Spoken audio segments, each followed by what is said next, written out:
Baik, bertemu kembali di manajemen informasi di pertemuan ke-6. Ini merupakan retake dari materi kita atau tatap muka kita di kelas, karena saat kita di kelas ternyata rekamannya tidak menyimpan suara ya. Pertemuan ke-6 ini kita akan bahas mengenai basis data dan manajemen informasi, di mana harapannya nanti teman-teman bisa menjelaskan permasalahan pengelolaan sumber daya data dalam lingkungan tradisional, kapabilitas dan nilai sistem manajemen basis data, prinsip penting dalam pengelolaan basis data, evaluasi perangkat dan teknologi, serta peran kebijakan informasi. Nah, mengulang kembali teman-teman supaya tidak lupa bahwasanya sistem informasi ini ada 5 komponen utama, ada input, kemudian proses atau transpose atau transformation, dan kemudian ada output, storage, dan feedback. Ini hal penting karena memang dalam sistem informasi kita akan menyimpan data, yang kemudian data yang disimpan itu juga ditambahkan data lain melalui input dan kemudian diproses atau ditransformasikan menghasilkan sebuah informasi. Kata-kata transformasi saya pernah sampaikan dan dibuat oleh seseorang karena meyakini bahwasanya data ini tidak pernah berubah, data ini hanya dialih bentukkan atau diproses sehingga menghasilkan informasi. Jadi bukan proses tapi transformasi. Tidak ada masalah apapun itu, intinya ada data dan menghasilkan informasi. Dan yang terpenting kedua setelah storage adalah feedback.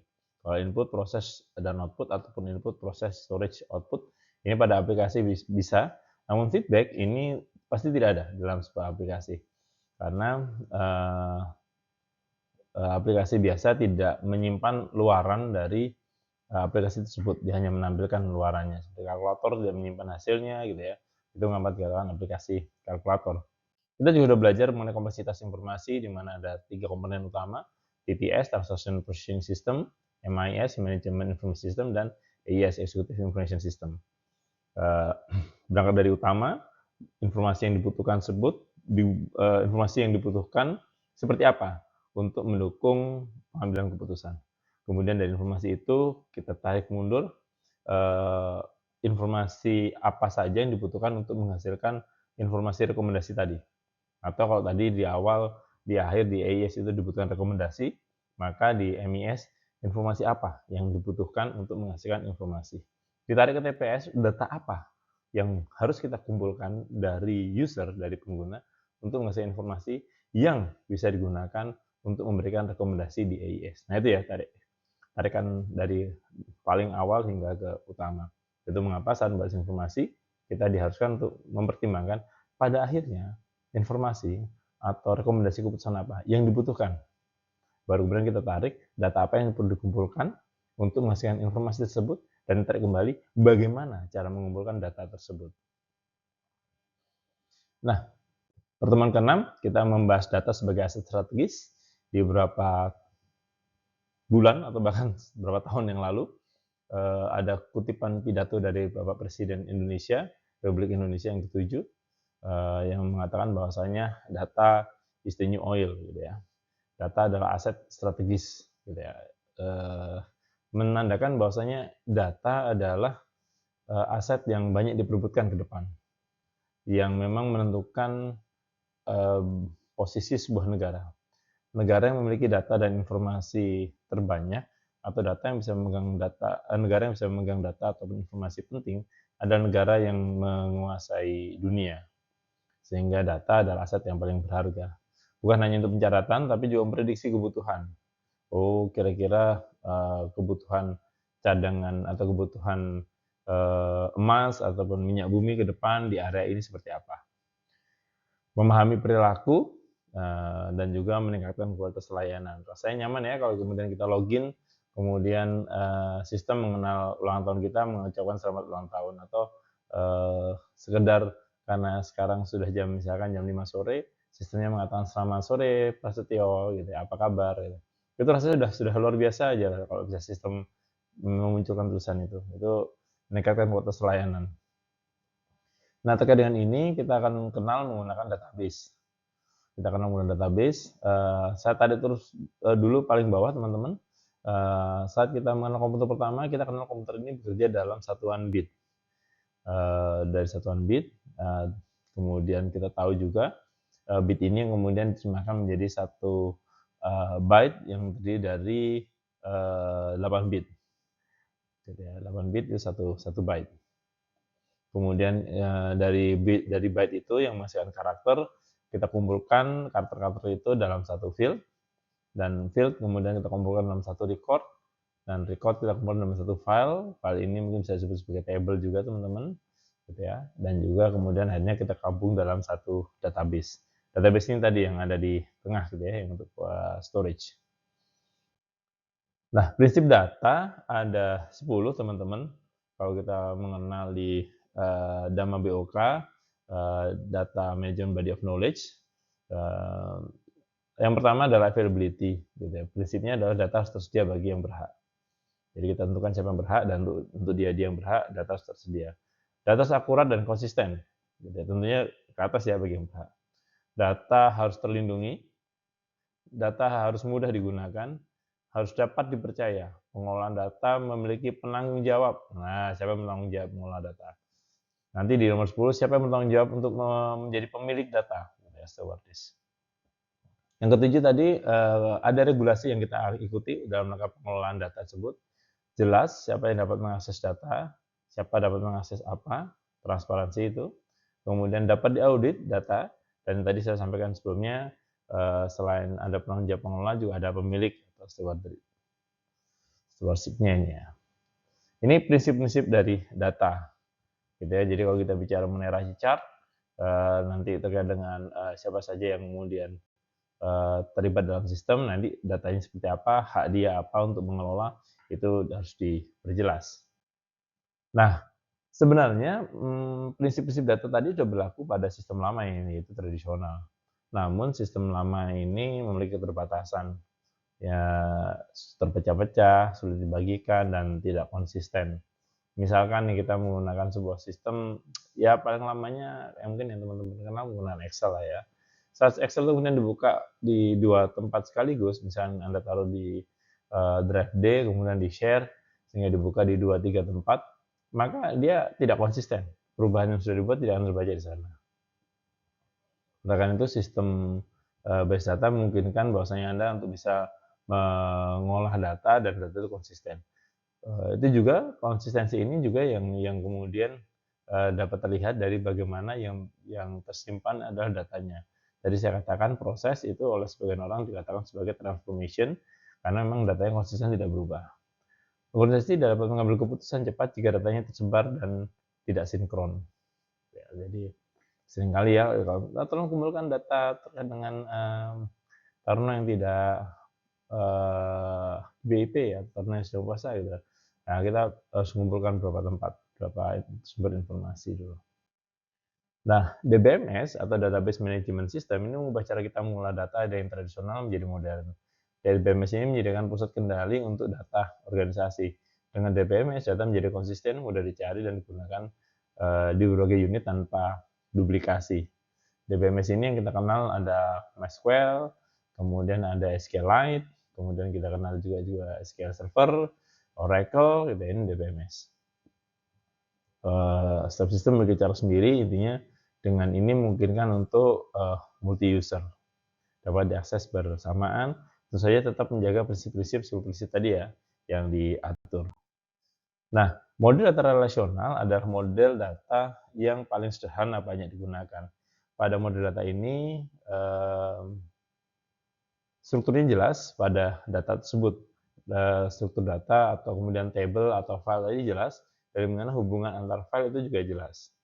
SQL menjadi bahasa universal pada model data relasional dan memungkinkan organisasi untuk mengakses, menggabungkan, menganalisis data dengan efisien. Nah, namun tantangan terbaru ada juga data yang tidak terstruktur. Contohnya misalkan, kalau data terstruktur tadi misalkan ada data taruna atau data mahasiswa Pratama gitu ya, tingkat 1. Kita simpan di tabel. Maka struktur tabel yang mirip atau bahkan sama juga ada pada mahasiswa tingkat 2 muda. Demikian juga tabel atau struktur tabel yang sama atau mirip gitu ya. Saya kok yakin sama ya, karena kalian kan dididik dengan cara yang sama gitu ya. Itu juga ada pada tabel daftar mahasiswa Madya dan juga Satria.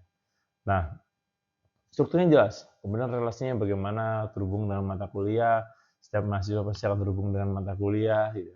Jelas gitu ya. Jadi ada tabel di dalam tabel mahasiswa ada ID mata kuliah, kita lihat di tabel mata kuliah ada ID mata kuliah, nama mata kuliah, SKS, dosen, dan segala macam gitu ya.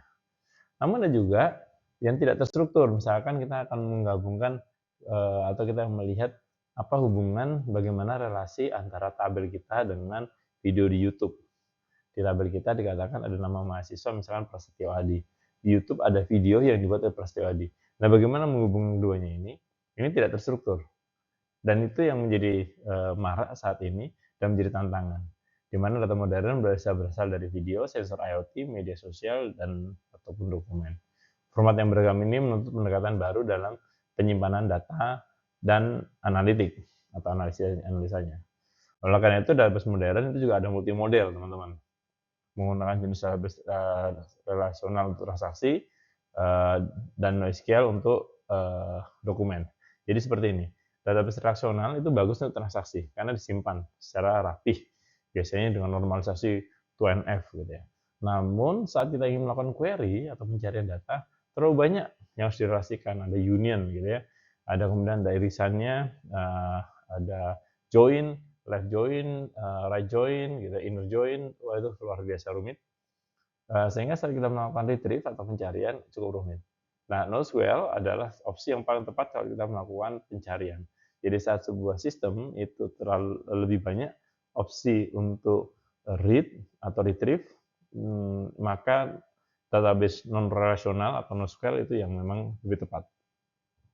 Tapi jika sebuah database ya lebih banyak store TPS gitu ya, ada posisi TPS, maka relasional itu yang paling tepat.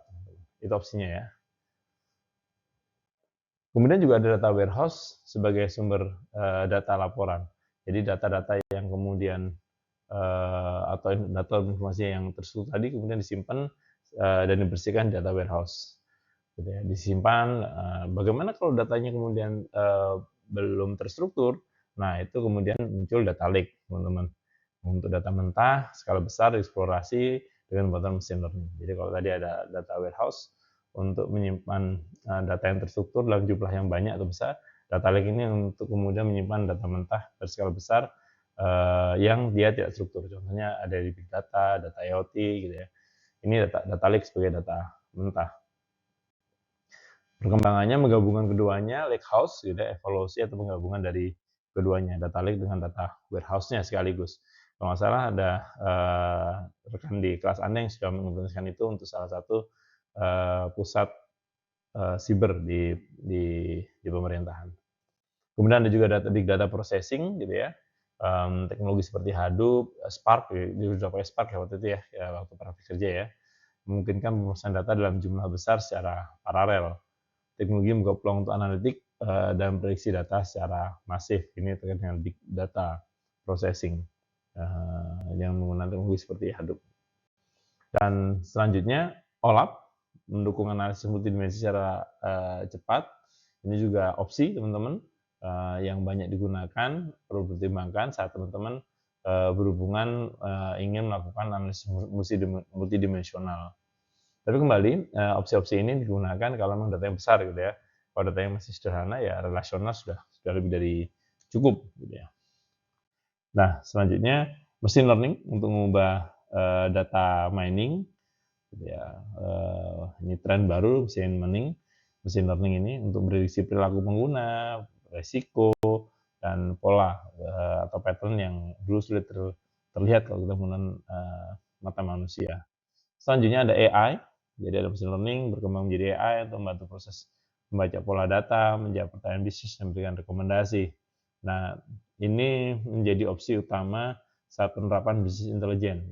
Saat informasi ini menerapkan bisnis intelijen atau kemudian digunakan untuk bisnis intelijen, teman-teman, Oracle salah satu opsi yang menarik untuk bisnis intelijen. Ini sudah ada fiturnya dalamnya, informasi atau sistem untuk bisnis intelijen di Oracle. Nah, opsi AI ini menjadi menarik. Juga integrasi dengan menggunakan API, microservices dan open system merupakan opsi yang saat ini banyak disarankan ya microservices ini.